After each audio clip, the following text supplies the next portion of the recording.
अवस्थामा फल दिने, उत्पादन गर्ने है, त्यसलाई सहयोग गर्ने, जुन जनक कर्मले उत्पादन गरेको फल हो त्यो फललाई झन् मजबुत बनाउने, त्यो कार्य मद्दत गर्ने कार्य उपथम्बक कर्मले गरेको हुन्छ। यो दोस्रो कर्मको काम भयो। अनि अर्को कर्मको काम भनेको उपपीलक कर्म भनेर भनिन्छ। तेस्रो उपपीलक भनेको जुन जनक कर्मले दिइराखेको उत्पादन गरेको फल छ प्रतिसन्धि प्रवृत्ति क्षणमा, त्यो फललाई अथवा त्यो विभागलाई, पीलक भनेको पीडा दिने अथवा दुःख दिने अथवा रोटी दिने अथवा विघ्न बाधा दिने अथवा त्यो फल दिन नसक्ने गरिकन बनाइदिने, यस्तो कर्म, यो कार्य चाहिँ उपपीलक कर्मले गरिराखेको हुन्छ। अनि अर्को चौथो कर्मको कार्य भनेको उपघातक कर्म है। उपघातक भनेको पूर्ण रूपमा फल दिनै नसक्ने गरिकन पूर्ण रूपमा त्यसलाई काटिदिने। घातक भनेको अर्थ चाहिँ हिंसा गर्ने, मार्ने, हत्या गर्ने, त्यो अर्थ हुन्छ। अब यहाँ कर्मले हिंसा गर्ने, मार्ने भनेको जुन फल दिनुपर्ने हो त्यो फलै दिन नसक्ने गरिकन पूर्ण रूपमा काटिदिने है, अथवा मारिदिने, त्यस्तो कर्म, यस्तो कार्य गर्ने कर्मलाई उपघातक कर्म भनेर भनिन्छ। यसरी कर्मले गर्ने कार्य अनुसार हामीले गरिराखेका कुशल कर्म, अकुशल कर्म अथवा पुण्य कर्म, पाप कर्महरूलाई 4 भागमा विभाजन गरिराखेको छ। अघिल्लो हप्तामा मैले जनक कर्मको बारेमा बताएर आइसकेँ। जनक कर्म अर्को जन्ममा प्रतिसन्धि अथवा जन्म दिने, जन्म उत्पादन गर्ने, प्रतिसन्धि उत्पादन गर्ने, त्यस्तो कर्म भयो। अनि पछि प्रतिसन्धि दिइसकेपछि बाँचुन्जेल अवस्थामा जुन रूप धर्म, नाम धर्महरू हामीमा जो स्कन्द शरीर हो त्यो फल दिने कार्य पनि जनक कर्मले गरिराखेको हुन्छ। हामी सबै आफ्नो कर्म अनुसार अहिले मान्छे भएर जन्म लिएर बाजिराखेका छौँ। सबैजना हामी मान्छे हौँ, तर हामी सबैको एउटै कर्म छैन, फरक फरक कर्म छ। हाम्रो रूप वर्ण एउटै छैन, हाम्रो जीवन एकै प्रकारको, एकै नासको छैन। किन त भन्दाखेरि हामीले गरेर आएको कर्म अनुसार त्यो फरक भइराखेको हो है। त्यस्तो उत्पादन गर्ने, फल विभाग उत्पादन गर्ने कर्मलाई जनक कर्म भनेर भनिन्छ। पुण्य कर्म गरेर आएको हुनाले हामी अहिले मान्छे भएर जन्म लियौँ, यो प्रतिसन्धि फल दिएको भयो जनक कर्मले। मान्छे भएर जन्म लिए पनि हामी सबैको अनुहार एकै नासको छैन, रूप वर्णहरू कुनै एकदमै राम्रो छ त कसैको रूप वर्ण एकदमै डरलाग्दो छ। यस्तो हुनु भनेको पनि हामीले गरेर आएको त्यो जनक कर्मले यो प्रवृत्ति क्षणमा फल दिइराखेको भयो। यस्तो जनक कर्मले जुन फल दिइराखेको छ त्यसलाई फेरि मद्दत गर्ने कर्म भनेको उपथम्बक कर्म। मान्छे भएर हामी जन्म लियौँ, त्यो जन्म जनक कर्मले यसरी मान्छे भएर जन्म लिनलाई नै त्यहाँ अरू कर्महरूले पनि सहयोग गरिराखेको हुन्छ। त्यस्तो सहयोग गर्ने कर्म भनेको उपथम्बक कर्म भनेर भनिन्छ। बोधिसत्वहरूले जन्म लिनुहुँदा, जन्म लिने भनेको जनक कर्मको कारणले जन्म लिने भयो। त्यो जनक कर्मले त्यो जन्म दिनको लागि अथवा प्रतिसन्धि फल दिनको लागि बोधिसत्वहरूले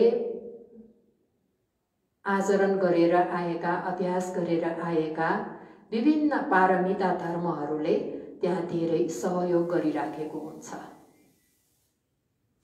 त्यस्तै जन्म लिइसकेपछि पनि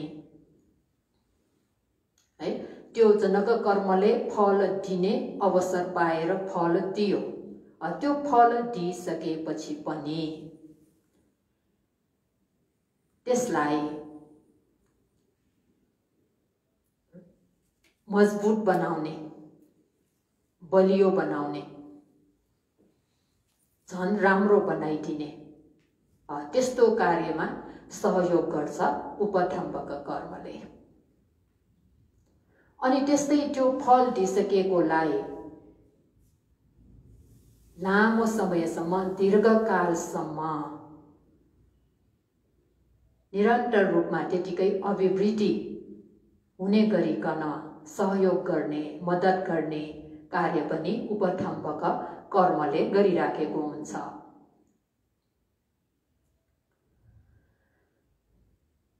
मान्छे भएर जन्म लियो, मान्छे भएर जन्म लिइसकेपछि जुन मनुष्य जीवन बनेको त यो राम्रो सुगति लोकमा हामी उत्पन्न भएको भयो। त्यो मनुष्य जीवनमा राम्रोसँग जीवन जिउन पाउने गरी, सुख आनन्दपूर्वक जीवन जिउन पाउने गरिकन कुनै प्रकारको दुःख कष्टहरू, रोग व्याधिहरू नभइकन आनन्दपूर्वक जीवन जिउन पाउनु भनेको हामीले पहिलाको जन्ममा गरेर आएको पुण्य कुशल कर्महरूले सहयोग गरिराखेको हुनाले भयो। यसरी सहयोग गर्ने कर्मलाई उपठम्बक कर्म भनिन्छ, सहयोगी कर्म। कुनै कुनै अब तिर्यका प्राणीहरू, हाम्रो अगाडिको कुकुरलाई हेरौँ। कुकुर भएर जन्म लिनु भनेको अकुशल कर्मको फलले है, अकुशल जनक कर्मको कारणले यो कुकुर भएर जन्म लिन पुग्यो। कुकुर भएर जन्म लिन पुगेर फेरि त्यो कुकुर जीवनमा एकदमै दुर्बल, एकदमै पातलो, खाना लाउनलाई नै केही छैन, त्यस्तो प्रकारले जीवन जिउनु पर्ने भनेको केले गरेर भन्दाखेरि पहिलाको जन्ममा गरेर आएको अकुशल कर्महरूले त्यहाँ सहयोग गरिराखेको, मद्दत गरिराखेको। अब उपठम्बक सहयोग गर्ने, मद्दत गर्ने भन्यो भने हामीले चाहिँ राम्रो पक्षमा, कुशल पक्षमा, पुण्य पक्षमा प्राय गरेर हामी त्यस्तै सोच्छौँ। तर यहाँ चाहिँ सपोर्ट गरिराखेको, नराम्रोलाई झन्झनै नराम्रो हुने गरिकन केले त्यहाँ सपोर्ट गरिराखेको छ त भन्दाखेरि त्यही अकुशल नै। राम्रोलाई झन्झन राम्रो हुने गरिकन सहयोग गरिराखेको केले त भन्दाखेरि कुशल सहयोगी कर्म, कुशल उपठम्बक कर्मले त्यसरी सहयोग गरिराखेको हुन्छ। अनि यसरी जन्म लिइसकेपछि हाम्रो यो जीवनमा बाँच्दाखेरि नै कुनै हामी कार्य गर्दा पनि, कुनै कार्य शुभारम्भ गर्नु, नयाँ कार्यहरू शुभारम्भ गर्नु अगाडि हामी के गर्छौँ? बुद्ध धर्मावलम्बीहरूले भए त्रिरत्नलाई अनुस्मरण गरेर, त्रिरत्नलाई नमस्कार गरेर, अभिवादन गरेर, वन्दना गरेर, अथवा हामी परित्राणहरू सुनेर हामी नयाँ कार्यको शुभारम्भ गर्छौँ नि, ताकि हामीले सुरु गरेको नयाँ कार्यहरू राम्रो होस्, सफल होस्, पूर्ण होस् भनेर। यसरी जुन यो नयाँ कार्य सुरु गर्दाखेरि त्रिरत्नको शरणमा गएर, त्रिरत्न वन्दना गरेर, परित्राणहरू सुनेर त्यो पुण्य कार्य गर्छौँ। त्यो पुण्य कार्य भनेको पनि एक प्रकारले हाम्रो कार्य, राम्रो कार्यमा उपठम्बक मद्दत गरिराखेको, सहयोग गरिराखेको भयो। यस्तो प्रकारको सहयोगी कर्मलाई उपठम्बक कर्म भनेर भनिन्छ। अनि समाजमा हेर्यौँ भने हामीले मान्छेहरू, कोही कोही मान्छेहरू मान्छे भएर जन्म लियो पहिलाको पुण्यको प्रभावले, तर अहिलेको जन्ममा उनीहरूले राम्रो काम गरेको छैन, नराम्रो कामहरू नै धेरै गरिराखेको हुन्छ। नराम्रो कामहरू धेरै गरेर उनीहरू नराम्रो काम गरेर उनीहरूको जीवन चाहिँ यो जीवनमा अहिलेको वर्तमान समयमा हेर्ने हो भने उनीहरूको जीवन एकदम सफल भइराखेको हुन्छ, उनीहरूमा सुख आनन्द भइराखेको हुन्छ। त्यो किन त भन्दाखेरि पहिलाको जन्ममा गरेर आएको कुशल कर्महरूले त्यहाँ सहयोग गरिराखेको हुनाले, मद्दत गरिराखेको हुनाले अहिले गरेको अकुशल कर्मले त्यहाँ फल दिने मौका पाएको छैन। पहिलाको जन्ममा गरेर आएको कुशल कर्महरूले सहयोग गरिराखेको हुनाले उनीहरू नराम्रो काम गर्ने मान्छेहरू पनि एकदम सुख आनन्दपूर्वक जीवन बिताइराखेकाहरू हामीले यो समाजमा देखिराखेका छौँ। हामी भन्छौँ यसले यत्रो नराम्रो काम गरिरहेछ तैपनि उनीहरूकै भलो छ, यहाँ उनीहरूमा नै झन् सुख शान्ति छ भनेर भन्छौँ। त्यो किन त भन्दाखेरि पहिलाको जन्ममा गरेर आएको कुशल पुण्य कर्महरूले सहयोग गरिराखेको हुनाले, मद्दत गरिराखेको हुनाले। अनि कोही कोही चाहिँ एकदम राम्रो काम पुण्य धर्महरू गरिराखेको छ अहिले है। कुशल पुण्य धर्महरू धेरै सञ्चय गरिराखे तापनि उनीहरूको जीवन सुखमय छैन, आनन्दमय छैन।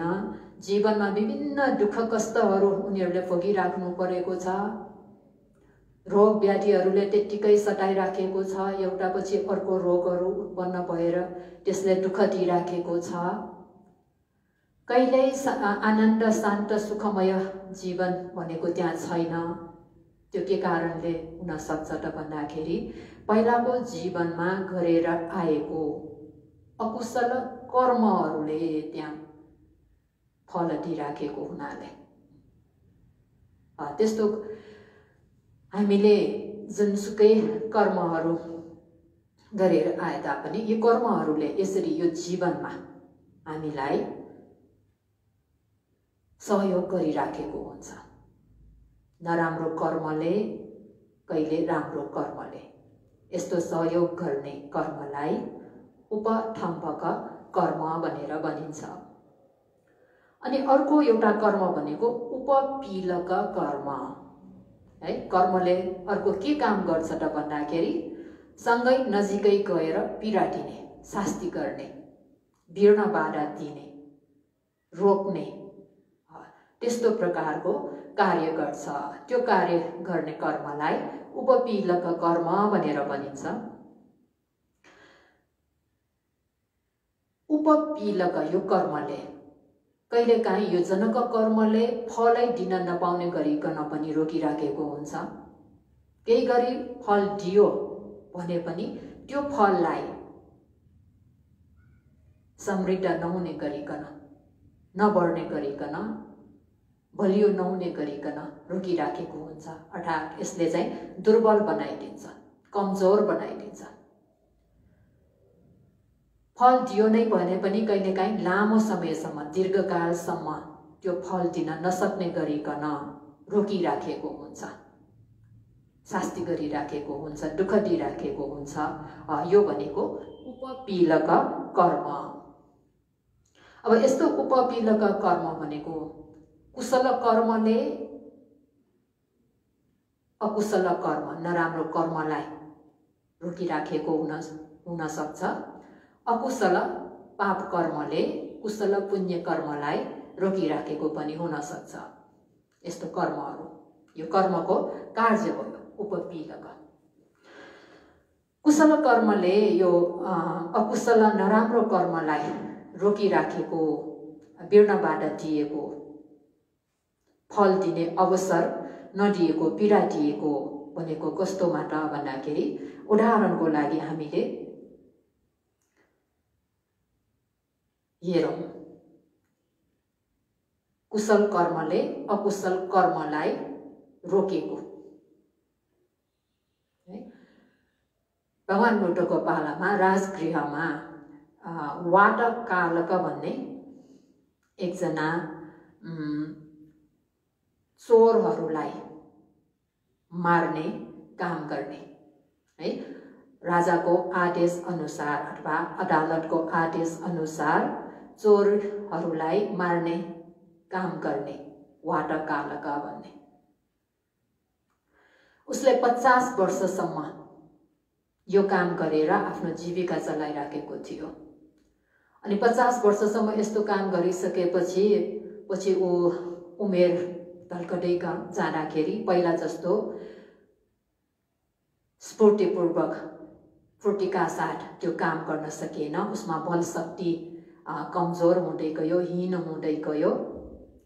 अनि अमात्य भाइ भारदारहरूले राजालाई सुनाए यो मान्छेले अब पहिले जस्तै काम गर्न सकेन, त्यसो भए उसलाई पदबाट हटाऊ भनेर राजाले आदेश दिँदा पदबाट हटाइदियो। अनि पदबाट यसरी हटाएपछि यो वाटकालकले घरमा फर्केर उसले विचार गर्यो, मैले 50 वर्षसम्म चोरहरूलाई यस्तो मार्ने काम गरेर जीवन बिताएको छु। त्यो 50 वर्षसम्म यस्तो काम गर्नु पर्दा मैले कहिल्यै सफा सुग्घर है त्यस्तो सफा सुग्घरका साथ बस्न पाएको छैन। राम्रो सफा लुगा लगाएर मिठो खाना खाएर सुगन्धित भएर यसरी मैले बस्न पाएन। आज म त्यो कामबाट छुटकारा पाएँ। आज त म एकदम मिठो भोजन, छिरो भोजन पनि खान्छु, आफ्नो शरीरलाई पनि नुहाई धुवाई गरेर सफा लुगा लगाएर आज आनन्द साथ बस्छु भनेर विचार गरेर घरमा आफ्नो श्रीमतीलाई खाना पकाउन लगाएर आफू चाहिँ नुहाउन नदीतिर गए। अनि नदीमा नुहाइसकेपछि एकदम सफा सुग्घर गरिसकेपछि घर फर्कँदै गर्दा बाटोमा सारीपुत्र भन्तेसँग भेट भयो। सारीपुत्र भन्तेसँग भेट हुँदा उसको मनमा एकैचोटि कुशल चेतना उत्पन्न भयो। मैले यस्तो 50 वर्षसम्म यो कार्य गरिरहँदा यस्तो भन्तेहरू कसैलाई पनि मैले कुनै दान धर्महरू पनि गर्न पाएको होइन, कुनै पुण्य सञ्चय गर्न पाएको होइन। आज त सारीपुत्र भन्तेसँग मेरो भेट भयो, आज म पुण्य कार्य पनि गर्छु भनेर सारीपुत्र भन्तेको पात्र लिएर उहाँको पात्रमा क्षीर भोजन राखेर दान दिए। आफू खानलाई भनेर बनाइराखेको क्षीर भोजन सारीपुत्र भन्तेलाई दान दिए। त्यसपछि सारीपुत्र भन्तेले जुन अनुमोदना धर्मदेशना गर्नुभएको थियो त्यो धर्मदेशलाई पनि सुने। त्यो धर्मदेशना सुन्दै सुनिरहेको अवस्थामा विपस्सना भावना पनि गर्दै गयो। विपस्सना भावना पनि गर्दै जाँदाखेरि अनुलोम खन्ती ज्ञान है, अनुलोम ज्ञानसम्म पुग्यो। अनुलोम ज्ञानसम्म पुगेपछि उता भनेको गोत्रभू ज्ञान अनि मार्ग ज्ञान उत्पन्न हुन्छ, श्रोतापट्टि मार्ग ज्ञान। तर ऊ चाहिँ कहाँसम्म पुग्यो भन्दाखेरि अनुलोम ज्ञानसम्म पुग्यो। अनि त्यसपछि सारीपुत्र भन्तेलाई पुर्याउन गएर फर्कँदाखेरि बाटोमा एउटा गाई भनौँ उसले हानेकोले त्यही उसको प्राण गयो। प्राण गएपछि अथवा त्यो मरेपछि यो वाटकालक कहाँ उत्पन्न भयो त भन्दाखेरि तावटिङ्स देवलोकमा है। अब यो वाटकालकले 50 वर्षसम्म चोरहरूलाई मार्ने काम गरेर आएको भनेपछि कतिजनालाई मार्यो होला? यो 50 वर्षसम्म उसले प्राणी हिंसाको कार्य गरेर आएको छ, अकुशल कर्म कति गरेर आएको छ। त्यो अकुशल कर्म अनुसार जुन प्राणी हिंसा कर्म छ त्यो अनुसार भन्ने हो भने यो वाटकालकको जन्म, नयाँ जन्म कहाँ हुनु पर्थ्यो त भन्दाखेरि सिधै अपाय दुर्गतिमा हुनुपर्छ। 50 वर्षसम्म प्राणी हिंसा कार्य गरेर आएको हुनाले उसले जन्म लिनुपर्ने ठाउँ भनेको त अपाय दुर्गति हो। तर भर्खरै उसले गरेको जुन पुण्य कार्य छ, सारीपुत्र भन्तेलाई भोजन दान दिएको दान रूपी पुण्य कार्य छ, धर्म श्रवण गरेको पुण्य कार्य छ। अनि त्यही विपसना भावना गरेर अनुलोम ज्ञानसम्म पुगेको विपसना पुण्य कार्य छ। त्यो पुण्य कार्य, कुशल पुण्य कार्यले केलाई काटिदियो त भन्दाखेरि, केलाई रोकिदियो त भन्दाखेरि, प्राणी हिंसाको अकुशल कर्मको कारणले जुन अपाय दुर्गतिमा जन्म लिनुपर्ने हो त्यसलाई, त्यो कर्मलाई, प्राणी हिंसा कर्मलाई त्यहाँ रोकिदियो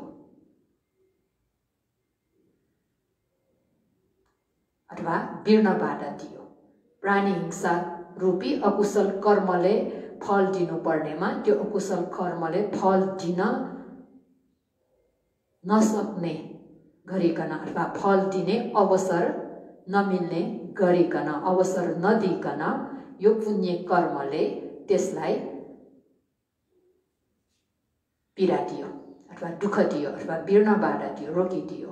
यस्तो भनेको उपपीलक कर्म। कहिलेकाहीँ अकुशल कर्मले कुशल कर्मलाई पनि रोकिदिएको हुन्छ है। अकुशल कर्मले कुशल कर्म, कुशलजनक कर्म, त्यो कुशलजनक कर्मले फल दिनुपर्ने वास्तवमा, तर त्यस्तो फल दिने अवसर नहुने गरिकन यो अकुशल कर्मले बिचमा आएर रोकिदिने, बिर्नबाधा दिने पनि हुन्छ। त्यस्तो कर्मलाई पनि उपपीलक कर्म भनेर भनिन्छ। अजात शत्रुको कुरालाई हामीले फेरि एकचोटि हेरौं। अजात शत्रु बिम्बिसार राजाको छोराले पितुघातक कर्म गरिसकेपछि भगवान बुद्धको शरणमा गयो। त्रिरत्नप्रति प्रसन्न चित्त भएको है, श्रद्धा भएको उपासक बन्यो। बुद्ध शासनलाई उसले धेरै सहयोग गर्यो, बुद्ध शासनमा धेरै योगदान गर्यो। बुद्ध शासनप्रति, त्रिशरणप्रति अगाध श्रद्धा भएको कारणले अजात शत्रु मरिसकेपछि अथवा मृत्यु भइसकेपछि कहाँ जन्म लिन पुग्यो त भन्दाखेरि लोहकुम्बी नर्कमा है। अब पुण्य गरेर कसरी लोहकुम्बी नर्कमा यहाँ जन्म लिन पुगेको त भन्ने सोच्ला। अजात शत्रुले गरेको कर्म भनेको पितुघातक कर्म गरिराखेको छ। अति भारी कर्म, गरुङ्गो कर्म है, गरुका कर्म भनेर भनिन्छ। त्यो कर्म अनुसार यस्तो भारी कर्म गर्नेहरूको दोस्रो जीवन भनेको यो पञ्चानन्तरीय अथवा पञ्चमहापापभित्र पर्ने एउटा कर्म। त्यो कर्म गर्नेहरूको दोस्रो जीवन भनेको निश्चित रूपमा अविची नर्क हुन्छ। अविची नर्क भनेको सबैभन्दा डरलाग्दो, सबैभन्दा दुःख भोग्नु पर्ने, सबैभन्दा लामो आयु भएको नर्क। निश्चित रूपमा त्यहाँ जन्म लिनुपर्ने हुन्छ। भनेपछि अजात शत्रु त वास्तवमा सिधै गएर अविची नर्कमा जन्म लिन जानुपर्ने हो। तर भगवान बुद्धप्रति अगाध श्रद्धा भएर, बुद्ध शासनप्रति प्रसन्न चित्त भएर पुण्य कार्यहरू गरेको हुनाले त्यो पुण्य कार्यले उसको जुन अविची नर्कमा जन्म लिन जानुपर्ने कर्म हो त्यसलाई चाहिँ बिर्नबाट दियो है, दुःख दियो, त्यहाँ रोकिदियो। रोकेर के भयो त भन्दाखेरि त्यहाँसम्म जन्म लिन जानु परेन, अविची नर्कसम्म जन्म लिन जानु परेन। अलिकति त्यो कर्म विभागलाई घटाइदियो, अलिकति सजिलो बनाइदियो। त्यति भारी रूपमा यो कर्म विभाग भोग्नु परेन उसको कुशल कर्मले। अविची नर्कको वरिपरिको लोहकुम्बी नर्कमा, जुन अविची नर्क भन्दा अलि दुःख कम भएको, आयु अलि छोटो भएको त्यस्तो ठाउँमा मात्रै जन्म लिन गए पनि पुग्ने बनाइदियो। त्यो भनेको अकुशल कर्मलाई है कुशल कर्मले पीडा दिएको, शास्ति गरेको है वीणाबाधा दिएको भयो। यो अजातशत्रु लोहकुम्भी अहिले भन्ने हो भने लोहकुम्भी नर्कमा नर्क भोग गरिराखेको छ। अविची नर्कसम्म जानु परेन। अब त्यो लोहकुम्भी नर्कमा जति पनि दुःख भोग्नु पर्ने हो त्यो दुःखहरू भोगिसकेपछि अजातशत्रु पछि के हुन्छ त भन्दाखेरि विजितावी भन्ने प्रत्येक बुद्ध भएर उत्पन्न हुनेछ, प्रत्येक बुद्ध हुनुहुनेछ। अजातशत्रु त्यो लोहकुम्भी नर्कमा जति यो पितृघातको कर्मको दुःख भोग गर्नुपर्ने हो त्यति गरिसकेपछि त्यहाँबाट मुक्त भएर विजितावी भविष्यमा विजितावी भन्ने प्रत्येक बुद्ध भएर परिनिर्वाण गर्नुहुनेछ भनेर भगवान बुद्धले आज्ञा भइराख्नु भएको छ। त्यसकारण यो अजातशत्रुलाई जुन अविची नर्कमा जन्म लिनुपर्ने कर्म हो त्यसलाई चाहिँ दुःख दिने अथवा त्यसलाई रोकिदिने अथवा त्यसलाई त्यो दुःखलाई अलिकति कम पारिदिने वीर्णबाधा गरिदिने कार्य चाहिँ कुन चाहिँ कर्मले गरेको छ त भन्दाखेरि उपपीलक कर्मले गरेको छ। यसरी कुशल कर्मले अकुशल कर्मलाई वीर्णबाधा दिन्छ, अकुशल कर्मले पनि कुशल कर्मलाई वीर्णबाधा दिइराखेको हुन्छ। यस्तो कर्म भनेको उपपीलक कर्म भयो।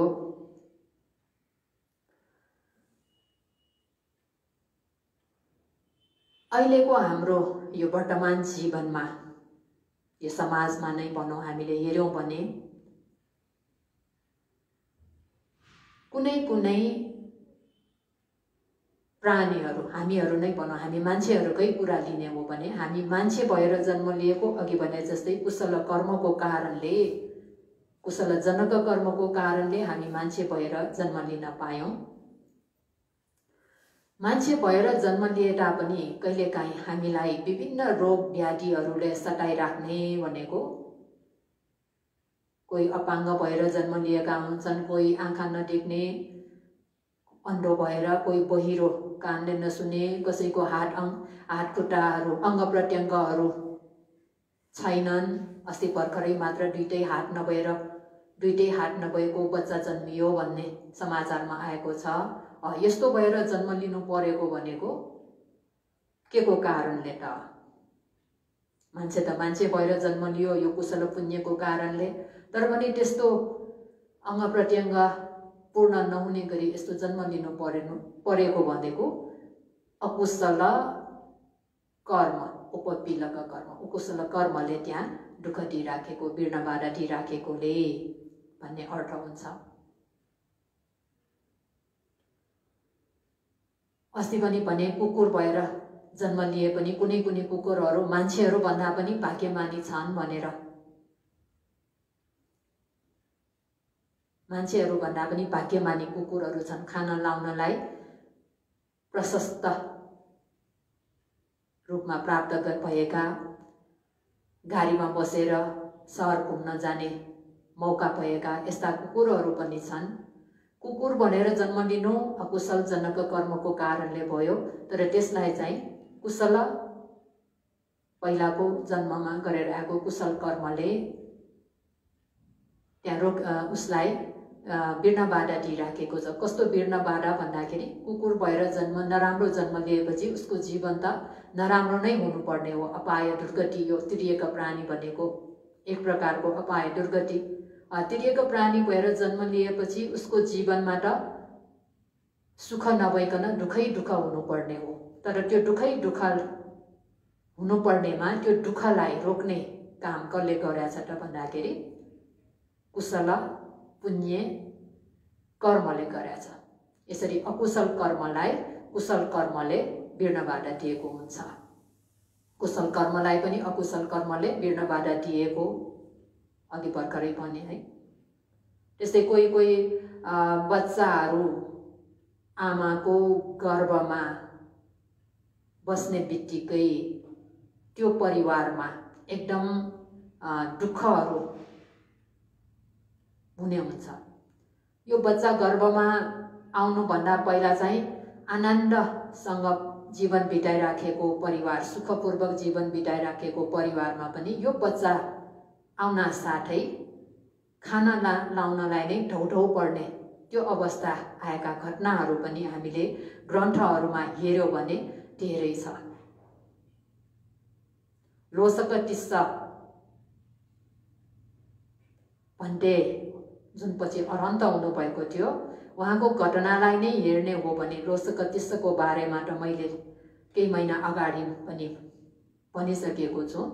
लोसक टिस्स यो अहिलेको वर्तमान जीवनमा लोसक टिस्स भएर जन्म भन्टे हुने व्यक्ति आमाको गर्भमा रहनुहुँदा पूरा परिवार, पूरा गाउँ, पूरा परिवार एकदम दुःख कष्टमा परेको थियो। खाना लाउनलाई नै ढौढौ, कुनै प्रकारको जस्तोसुकै काम गरे पनि त्यो काम सफल नहुने। हुँदा आमा, यो गर्भ बोकिराखेको आमा एक्लैले दुःख गरेर यो बच्चालाई हुर्काएको, त्यस्तो अवस्था आइपुग्नु भनेको के त भन्दाखेरि अकुशल कर्मले त्यहाँ दुःख दिइराखेको भयो, वीर्णबाधा दिइराखेको घटनाहरू। यसरी कुशल कर्म, कुशलजनक कर्म, अकुशलजनक कर्मले जुन फल दिनुपर्ने हो, फल दिएको हो, त्यसलाई समृद्ध नहुने गरिकन, मजबुत नहुने गरिकन, दीर्घकालसम्म स्थिर नहुने गरिकन पीडा दिने, दुःख दिने त्यस्तो कर्मलाई उपपीलक कर्म भनेर भनिन्छ। अनि अर्को चौथो कर्म भनेको है, अर्को कार्य, कर्मको अर्को कार्य भनेको के हो त भन्दाखेरि उपघातक कर्मले। उपघातक, घातक भनेपछि मार्ने भन्ने अर्थ हुन्छ। हिंसा गर्ने, हत्या गर्ने, मार्ने भनेपछि सर्वनाश गर्ने, नाशै गर् सर्वनाश गरिदिने कर्म, त्यस्तो कार्य पनि गर्छ। कुन चाहिँ कर्मले? उपघातक कर्मले। उपघातक कर्मलाई उपछेदक कर्म भनेर पनि भनिन्छ। उपछेदक भनेको छेदन गरिदिने, काटिदिने है। कुशल कर्मलाई अकुशल कर्मले काटिदिएको हुन्छ, अकुशल कर्मलाई कुशल कर्मले काटिदिएको हुन्छ। अब यहाँ काटिदिने भनेपछि चाहिँ पूर्ण रूपमा फलै दिन नसक्ने गरिकन काटेर आफूले फल दिन्छ। अघि उपपीलक कर्ममा पनि त्यसले वास्तवमा त काटिदिएकै हो, त्यो रोकिदियो, वीर्णबाधा दियो, फल दिन नसक्ने गरिकन। अब उपघातक कर्मले पनि त्यसरी नै रोकिदिएको हुन्छ, काटिदिएको हुन्छ, छेदन गरेको छ। यहाँ छेदन गर्ने मात्र होइन, कहिलेकाहीँ आफैले फल दिइराखेको हुन्छ भने त्यस्तो कर्मलाई उपघातक अथवा उपछेदक कर्म भनेर भनिन्छ।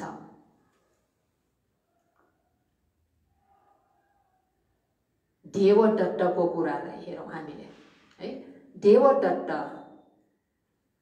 श्रद्धाले नै प्रवचित भएको व्यक्ति, अरू आफ्नो 6 जना साथीहरूको साथमा प्रवचित भएको यो देवदत्त प्रवचित भएपछि लौकिक ध्यान गरेर उसले अभिज्ञा समेत प्राप्त गरिराखेको रीति अनुवाद छ। देवदत्तमा रीति छ, अभिज्ञा प्राप्त गरिराखेको त्यो देवदत्तले पछि के गर्यो त भन्दाखेरि उसमा नराम्रो विचार आयो। भगवान बुद्ध जस्तै बन्ने, बुद्ध जस्तै लाभ सत्कारहरू प्राप्त गर्ने, बुद्ध जस्तै बन्ने भन्ने, भिक्षुसँगको म नेतृत्व गर्छु भन्ने त्यस्तो नराम्रो विचार आयो। मान्छेहरूलाई आफ्नो हातमा पार्नको लागि उसले के गर्यो त? बिम्बिसार राजालाई त केही गर्न सक्ने होइन, किनकि बिम्बिसार राजा भनेको त श्रद्धापन्न भइसकेको व्यक्ति, बुद्धप्रति अगाध श्रद्धा भएको व्यक्ति, उसलाई त म आफ्नो कुरा सुनाउन सक्दैन, आफ्नो बसमा राख्न सक्दिनँ। अब बिम्बिसार राजाको छोरा अजातशत्रु भर्खरको बालक छ, केही जाने सुनेको छैन, जाने बुझेको बच्चा होइन यो। अब यसलाई आफ्नो हातमा लिएर आफ्नो लक्ष्य पूरा गर्नु पर्यो भनेर आफ्नो रीति अनुभावले है 4 वटा सर्पहरू, एकदम विषालु सर्पहरू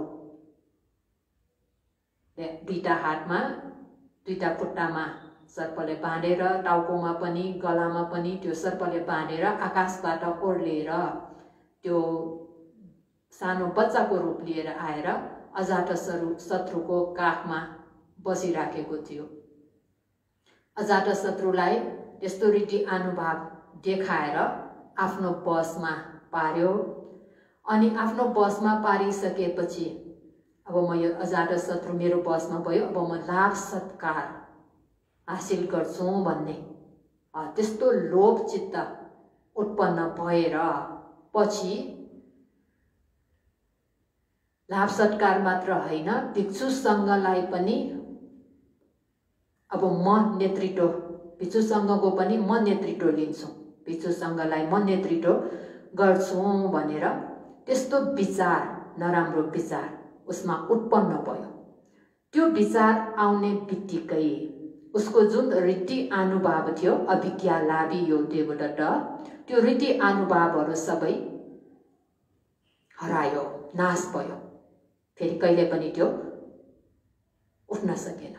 त्यस्तो नाश हुने अवस्थासम्म पुगेको भनेको के हो त, यो अकुशल कर्मले त्यहाँ सर्वनाश गरिदिएको। अकुशल कर्मले उसको जुन रीति अनुभाव भन्ने कुशल कर्म थियो त्यसलाई चाहिँ काटिदिएको भयो। यस्तो काट्ने काम, सर्वनाश गर्ने काम, छेदन गर्ने काम कुन चाहिँ कर्मले गर्छ त भन्दाखेरि उपछेदक कर्म अथवा उपघातक कर्मले गर्दछ।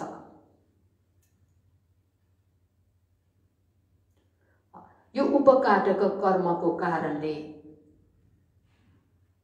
त्यस्तो छेदन गरेर फेरि अर्को फल दिन्छ, अर्को जन्ममा नराम्रो ठाउँमा फल दिन्छ। यो देवदत्तको कुरामा भन्ने हो भने उसले यस्तो सँग भेट गर्ने, सँगको नेतृत्व म लिन्छु भन्ने जुन नराम्रो कुविचार आएको थियो, यसले उसको रीति अभिज्ञाहरू सबै खत्तम भयो। पछि सँग भेटक लोहितु पाठक कर्महरू गरेर अविची नर्कमा जन्म लिन पुग्यो। यस्तो कर्मलाई उपघातक कर्म भनिन्छ। त्यसकारण एकदम शुद्ध परिशुद्ध शील समाधि प्रज्ञा गुणले सम्पन्न भएका व्यक्तिहरूलाई उनीहरूप्रति अपराध गर्न पुग्यो भने त्यो अपराधले सिधै नराम्रो ठाउँमा पुर्याइदिन्छ। राम्रो कर्मले त्यहाँ फल दिने अवसर दिँदैन, त्यसलाई काटिदिन्छ, नराम्रो ठाउँमा एकैचोटि पुर्याइदिन्छ। कुशल कर्मले पनि अकुशल कर्मलाई त्यस्तै नै नाश गर्न सक्छ, काट्न सक्छ है, अथवा मार्न सक्छ, सर्वनाश गर्न सक्छ। अङ्गुलीमालको घटनालाई हामीले हेर्ने हो भने अङ्गुलीमालले गुरु दक्षिणा दिनको लागि भनेर हजारौं मान्छेहरूलाई मारेर उनीहरूको औँला लिएको थियो। अब 1000 औँला सङ्कलन गर्नलाई भनेर उसले कतिजनालाई मार्यो होला? 1000 भन्दा बढी मान्छेहरूलाई मार्यो होला। किनभने त्यो औँला सङ्कलन गरेर एक ठाउँमा राख्दा अरू चराहरू, अरू जनावरहरूले त्यो औँलालाई टिपेर पनि लान सक्छ। अनि 1000 नपुगेसम्म त त्यो फेरि फेरि मार्नु पर्ने पनि हुन्छ। कति प्राणी हिंसा गर्यो यो अङ्गुलीमालले। त्यो प्राणी हिंसा गरेको कर्म अनुसार अङ्गुलीमाल पनि सिधै कहाँ जन्म लिनुपर्ने हुन्थ्यो त? नर्कमा, अपाय दुर्गतिमा। तर अङ्गुलीमाल पछि बुद्धको सम्पर्कमा आएर बुद्धको उपदेश सुनेर भिक्षु भएर ध्यान अभ्यास गरेर अरहत मार्ग ज्ञान, अरहत फल ज्ञान उसले लाभ गर्यो। अरहत मार्ग ज्ञान लाभ हुने बित्तिकै जुन प्राणी हिंसा रूपी अकुशल कर्मको फल दिनुपर्ने हो त्यो अकुशल कर्मको फल दिने अवसरलाई पूर्ण रूपमा नाश गरिदियो। अरहन्त भइसकेपछि फेरि जन्म लिनु पर्दैन। प्राणी हिंसाको कारणले त दुर्गतिमा जन्म लिनु पर्ने हो, तर अरहन्त भइसकेको हुनाले अंगुलीमाल भिक्षुको अर्को नयाँ जन्म छैन। त्यसकारण यसरी पूर्ण रूपमा फल नदिने गरिकन काटिदिने, नाश गरिदिने त्यो कर्मलाई उपघातक कर्म अथवा उपच्छेदक कर्म भनेर भनिन्छ।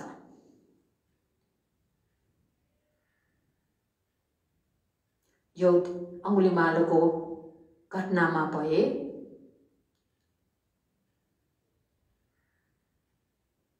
कुशल कर्म, अरहत मार्ग रूपी कुशल कर्मले जुन प्राणी हिंसा रूपी अकुशल कर्म छ त्यसलाई पूर्ण रूपमा सर्वनाश गरेको, छेदन गरेको भयो।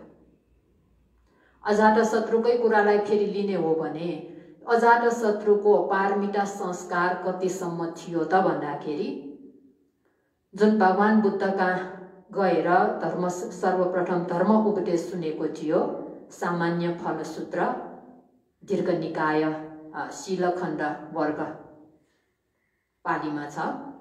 जुन सामान्य फलसूत्र उपदेश सुनेको बेला त्यो उपदेशको अन्तसँगै उसमा धर्मचक्षु लाभ गर्ने पुण्य संस्कार थियो। धर्मचक्षु लाभ गर्नु भनेको कमसेकम श्रोतापन्न हुन सक्ने पुण्य संस्कार थियो अजातशत्रुको।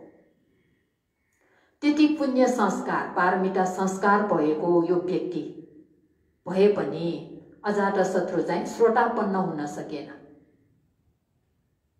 त्यो धर्मचक्षु लाभ गर्न सकेन।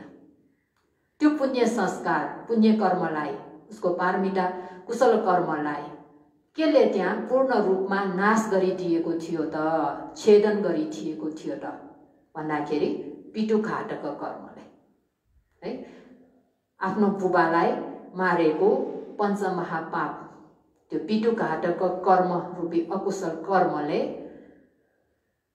कुशल कर्मको फल दिने मौकालाई पूर्ण रूपमा नाश गरिदियो। त्यसकारण श्रोतापन्न हुन सकेन। वास्तवमा उसको पुण्य धर्म भनेको त्यो श्रोतापन्न हुन सक्ने अवस्थासम्म थियो, त्यति पारमिता संस्कार भएको। तर त्यो श्रोतापट्टि मार्गफल प्राप्त गर्न सकेन। त्यो श्रोतापट्टि मार्गफल प्राप्त गर्न सक्ने कुशल कर्मलाई पितुघातक रूपी अकुशल कर्मले पूर्ण रूपमै नाश गरिदियो, काटिदियो। यसरी फल दिन नपाउने गरिकन पूर्ण रूपमा नाश गरिदिने कर्म, कुनै अवस्थामा आफैले फल दिने त्यो कर्म, त्यस्तो कर्मलाई उपघातक कर्म अथवा उपच्छेदक कर्म भनेर भनिन्छ।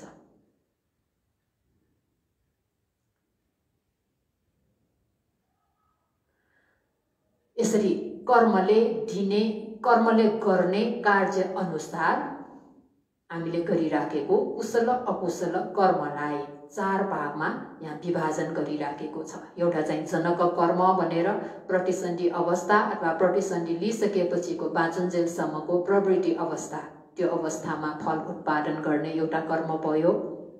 अनि जनक कर्मले जुन उत्पादन गरेको फल छ त्यसलाई सहयोग गर्ने, मद्दत गर्ने कर्म, त्यो उपथम्बक कर्म भयो।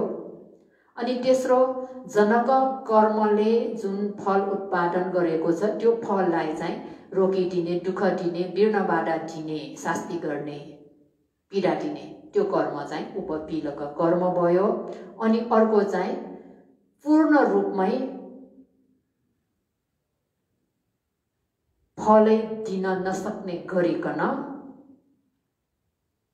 सर्वनाश गर्ने, छेदन गर्ने अथवा मार्ने, काटिदिने त्यो कर्म भनेको उपघातक कर्म। यो चारवटा कर्मको कार्य भयो, कार्य विभाजन, है। कार्य अनुसार उनीहरूले कर्मले गर्ने कार्य अनुसार चाहिँ चार भागमा विभाजन गरिराखेको भयो यो कर्मलाई। अनि अर्को प्रकारले पनि कर्मलाई विभाजन गरिराखेको छ, त्यो भनेको त्यो कर्मको फल दिने स्थान अनुसार पाक थान बसेन भनेर भनिराखेको छ। हामीले गरिराखेको कुशल कर्म अकुशल कर्म, त्यो कर्मले कुन चाहिँ ठाउँमा फल दिन्छ, त्यो फल दिने ठाउँ अनुसार कर्मलाई चार भागमा फेरि विभाजन गरिराखेको छ। त्यो चार कर्म भनेको त हामीले सधैँ सुनेर आइराखेको कर्म हो। यो एउटा अकुशल कर्म भनेर विभाजन गरिराखेको छ। अर्को चाहिँ कामावचर कुशल कर्म, यो काम भूमि गरिने कुशल कर्म। अनि अर्को चाहिँ रूपावचर कुशल कर्म भनेर, अर्को चाहिँ अरूपावचर कुशल कर्म। सामान्य रूपमा अथवा मोटामोटी रूपमा भन्ने हो भने अकुशल कर्म, त्यो अकुशल कर्म चाहिँ कर्म सिद्ध भयो भने त्यो अकुशल कर्मले कहाँ फल दिन्छ त भन्दाखेरि अपाय दुर्गतिमा। कर्म सिद्ध भयो भने अपाय दुर्गतिमा उसले फल दिएको हुन्छ, त्यो अकुशल कर्म भयो। अनि कामावचर कुशल कर्म भनेर छ। कामावचर कुशल कर्मले चाहिँ कुन चाहिँ ठाउँमा फल दिन्छ त भन्दाखेरि काम सुगति भुवनमा। काम सुगति भुवन भनेको एउटा मनुष्य भूमि छ, मनुष्य लोक छ, अर्को देवलोक 6वटा, जम्मा 7वटा। यसलाई चाहिँ काम सुगति भूमि भनेर भनिन्छ। कामावचर कुशल पुण्य कर्मले काम सुगति भूमि 7वटामा फल दिन्छ। अब कामावचर कुशल पुण्य भनेको के हो फेरि पछि भन्नुला। अनि रूपावचर कुशल कर्म, अर्को अरूपावचर कुशल कर्म भनेर छ। रूपावचर कुशल कर्म भनेको ध्यान लाभ गर्ने कुशल चित्त है, लौकिक ध्यान लाभ गर्ने यो कुशल चित्तले कहाँ फल दिन्छ त भन्दाखेरि यो कुशल कर्मले रूप ब्रह्मलोकमा फल दिन्छ।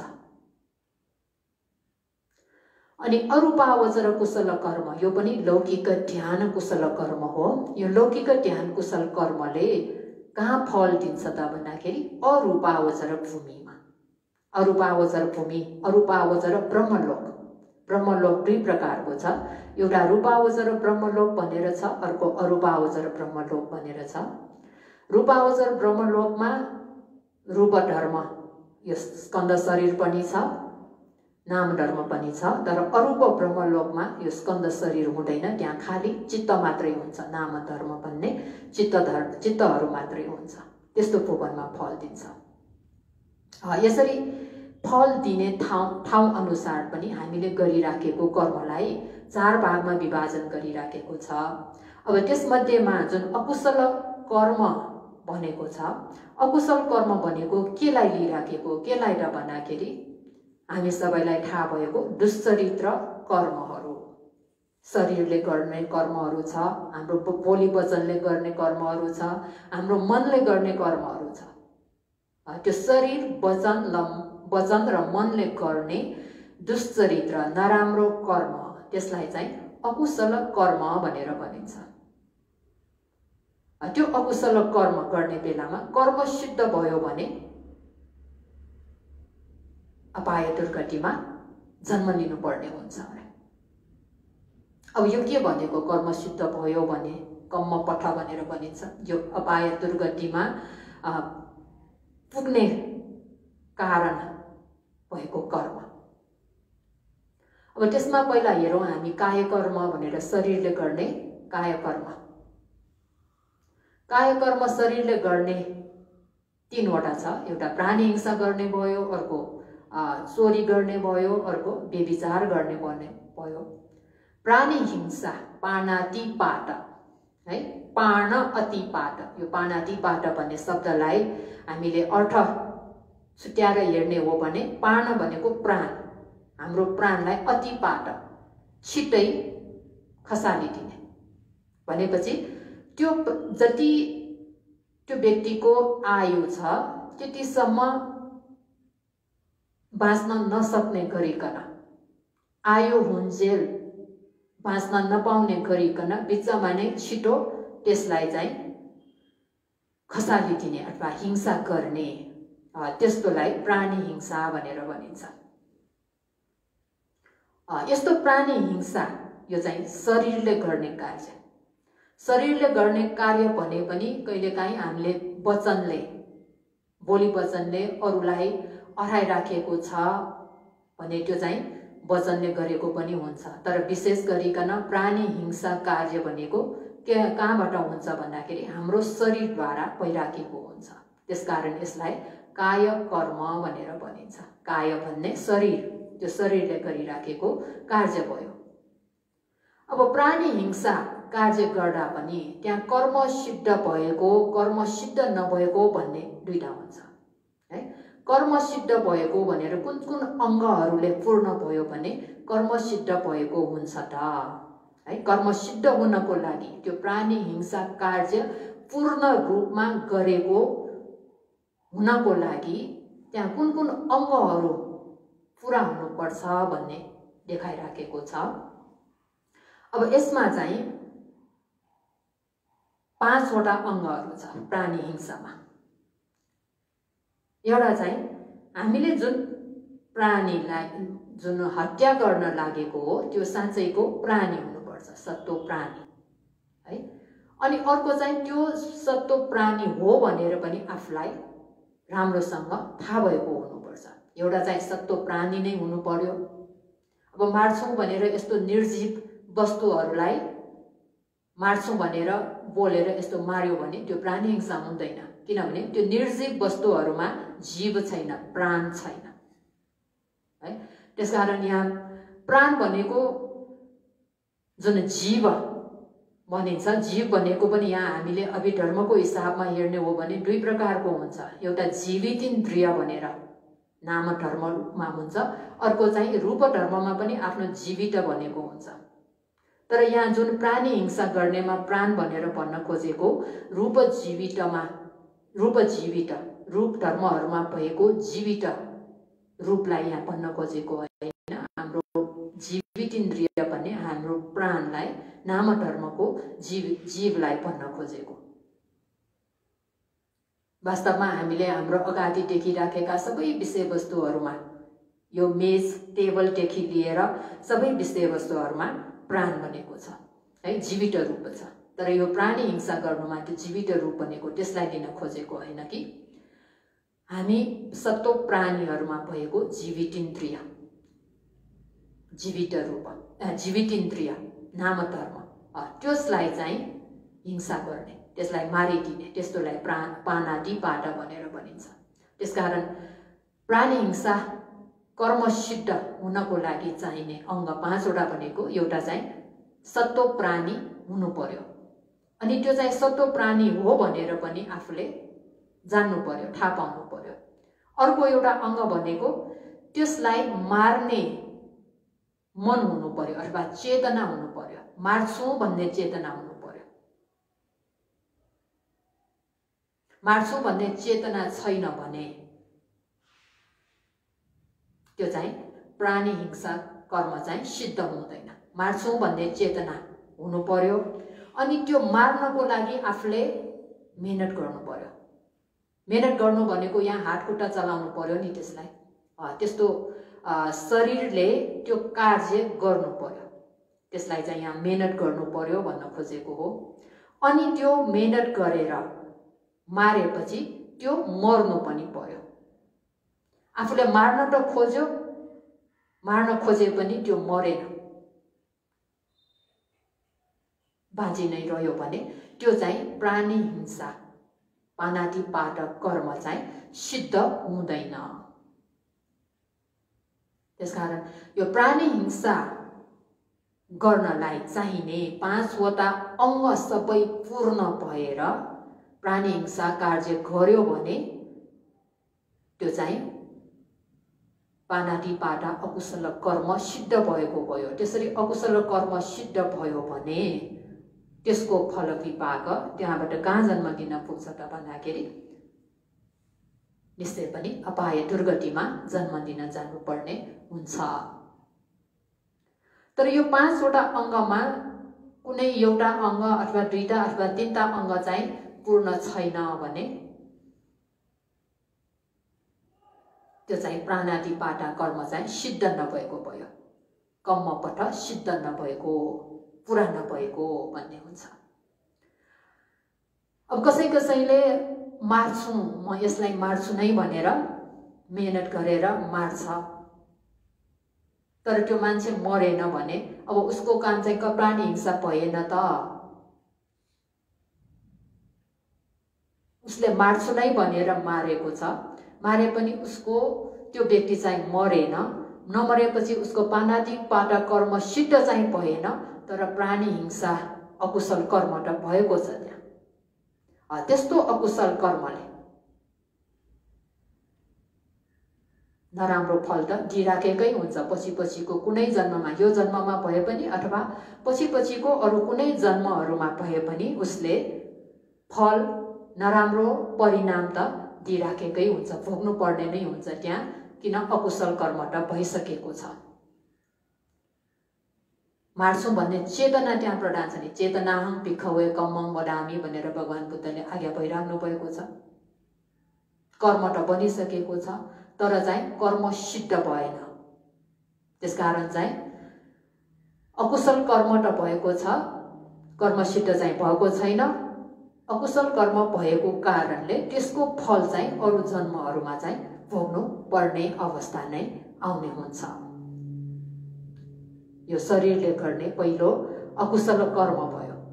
अब यसरी प्राणी हिंसा कार्य गर्दा पनि प्राणी त विभिन्न प्रकारको प्राणीहरू छ, सानो प्राणीहरू छ, ठुल्ठुलो प्राणीहरू छ है, कमिला जस्तो सानो आँखाले नदेख्ने अरू सानो प्राणीहरू पनि छ, हात्ती जस्तो अति ठुलो प्राणीहरू पनि छ।